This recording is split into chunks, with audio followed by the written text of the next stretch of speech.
How should you plan for retirement given inflation and all of the things that we're seeing with credit card debt and the US dollar that is declining? That is one of the questions we're going to have today in our Q&A episode. Good to see all of you guys. Welcome in. This is our Q&A episode where you guys get to ask me a question and I try to answer it here. Just go to our website, morrisinvest.com, and there's a microphone icon on the right side of your screen. Just click that and leave us a 30-second voicemail message, if you will. So thank you guys so much. If you're new to the channel, welcome in. I'm Clayton. I'm a longtime real estate investor, and we are in crazy times right now, and it's been an absolutely stressful time as we are just a little under 30 days now before the election. Can you believe it? 29-ish days, until the election.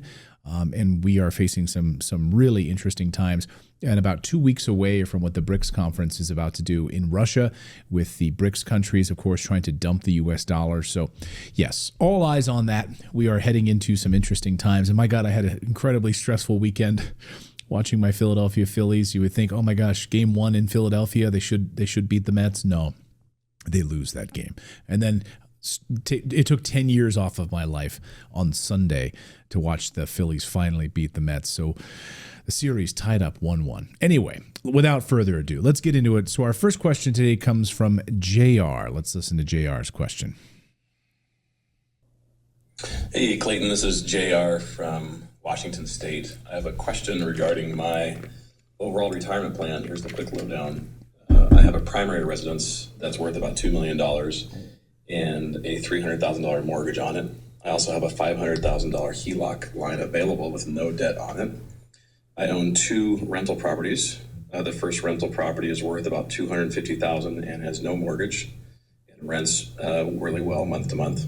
I have a second rental home that's valued at $300,000 with a $200,000 mortgage and does a good job renting month to month as well. I hold about $250,000 in traditional stocks and about another $100,000 in cash. I know it seems like a lot. I feel like a very blessed person, but I'm trying to plan for the next 15 to 20 years. I'm in my early 50s and would like to know if I'm on track for a good retirement, what I should be doing to focus my investments now and for better growth. And really I guess the big question is, how can I best utilize my resources to ensure financial stability and growth? Thanks for thinking this through. Appreciate your response.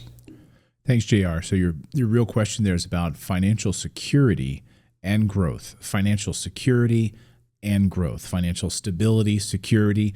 When you're thinking about your family, of course, in your early 50s, that's we all think about that, right? I'm 47 years old, so I'm constantly thinking about the security of my family. How can I protect them?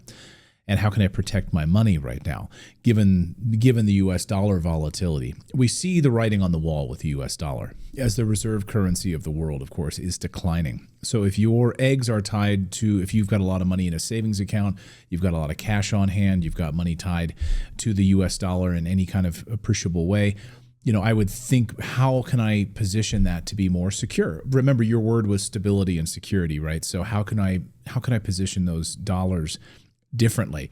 Again, I think, and it all comes down to diversification. It sounds to me like you don't have yet enough rental properties. Again, I'm not a financial advisor. I can't tell you what to do, but if that were me, I would definitely want to have more appreciating real estate in landlord-friendly states that is cash flowing, appreciating real estate, which is a hedge against inflation, and also is a fantastic asset that I can hand down to my children. So assets, taking some of that cash, some of those capital reserves, and maybe moving it into cash flowing real estate in some A-class neighborhoods. My team can help you with that. If you want to just book a call with our team, we're able to talk you through that. But again, when I hear like $100,000, to me, that's like two rental properties, because the down payment is usually going to be about $45,000, $50,000, $55,000 for a down payment. And then the bank will carry the rest of that, right? So then you're acquiring additional assets. Plus you have all of that equity that you're sitting on right now. So you've got $500,000 in equity that you're not utilizing. Immediately my brain goes to, again, $50,000 as a down payment to get a great cash flowing new construction rental property. Get one of those for $50,000, then another one for $100,000, $150,000. Now you've got three properties that you're building up equity, you're building up the appreciation, you're building up that cash flow, you're getting the tax benefits of that, and you're using the bank's money, you're using the equity in your primary residence in order to acquire additional assets and using the cash flow to pay down those debts. So to me, I would think about you're sitting on that equity. You've got that home equity line of credit that you're not using, and I would not blow it on something stupid. You don't go out and buy a boat. You buy performing assets, right? And also some of the cash on hand. If you've got cash on hand, thinking about positioning some of that in gold and silver. Again, I'm not a financial advisor. I can't tell you what to do. You do what you want to do with your own money. But Natalie and I just bought a good chunk of gold and silver. We bought about 60% silver, 40% gold with a large sum of money. And we have it stored offsite in an offsite facility. And the reason is, I mean, right now we're having gold hitting all-time highs. Bank of America is predicting gold to hit $3,000 an ounce. You're seeing all of these central banks buying up as much gold as they can get their hands on. But silver is relatively cheap, comparative, $31, $32 an ounce for silver versus, close to $3,000 an ounce for gold. And so it's also a commodity. Silver is also a commodity. It's used in electronics and all sorts of things that we need now for the sort of the green revolution as all these governments are pushing this stuff. So again, I just don't want my money sitting in US dollars. That's just, to me, a big red flag. So what can you do to position some of that into appreciating assets and wealth preservation? Again, I talked to Tom Wheelwright about this. Owning gold and silver and real estate are wealth preservation tools. And when you talk about stability and security, those are the big three. Again, gold, silver, real estate. And I've got a bunch of Bitcoin as well, but again, you do you on the crypto side of things. But again, these are assets that the government really can't touch, and it's outside of the US dollar trouble right now, if you will. So thank you for that question. Okay, our next question here. Great question, though. And by the way, good on you. It sounds like you've got a really, you've done some amazing work there to build up those assets that you currently have in that portfolio. All right, our next question comes to us from Joe. Hello, Clayton. I'm a physician with a pretty high W-2 income, and I just bought a single property home, which I am renting out. I'm not sure how to structure it. I was under the assumption an LLC was for multiple properties, and I'd like to know how I can offset my W-2 taxes without being a real estate agent or a real estate pro. Please give me some information on how I can structure the property and strategize for my taxes. All right, Joe. So thank you. First of all, physicians, okay? Doctors, physicians. Typically, and I say this with so much love for you, Joe, typically they're the worst investors. Why? Well, they're terrible with their money because you guys work your asses off and you spend 20 hours a day saving lives. And the last thing that you have is hours to spend figuring out finances, and you've spent so many hours studying and in school and residency and everything else. The last thing then, so your brain is hardwired to save lives, right? And it's not on passive income and it's not on taxes. So it's kind of a joke, among the doctors that we work with. Yes, I'll go to you to save my life, but I won't go to you to help me with my finances, right? The same with dentists as well. It's the same thing. So I totally hear you, and I think you're making the right moves to acquire a rental property. That's great. How many of those can you start doing on a regular basis? Adding rental properties to your portfolio. I know there are probably people that are going to tell you to call Wall Street and go through, Charles Schwab and Fidelity and invest in stock market and do all that stuff. Personally, I would never do that. Okay, I have a few stocks, of course. I have a few stocks, but to have the bulk of my financial future tied to that, no way, absolutely not. Just like what we heard from the last caller from JT.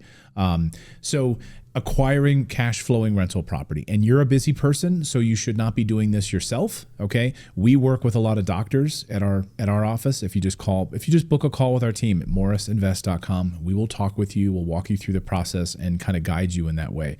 So the whole reason we want to put a property in an LLC is for liability protection. No other reason. There are no tax benefits of owning that property in an LLC, but it's to protect you, the physician, so that someone slips and falls, a tenant in the property, and they want to sue you, well, they can. They can sue the limited liability corporation that owns the property, the LLC, okay? It's to protect you personally. This is very, very important. Now, as for tax benefits, okay, you cannot become a real estate professional because you are a professional physician, right? Are you married? Do you have a spouse? Because in that situation, especially if that spouse is not working, okay, or doesn't have another full-time job, another full W-2 job, that person can then become a real estate professional. And therefore, it doesn't have to be you. It can be your spouse, okay? It can be your partner.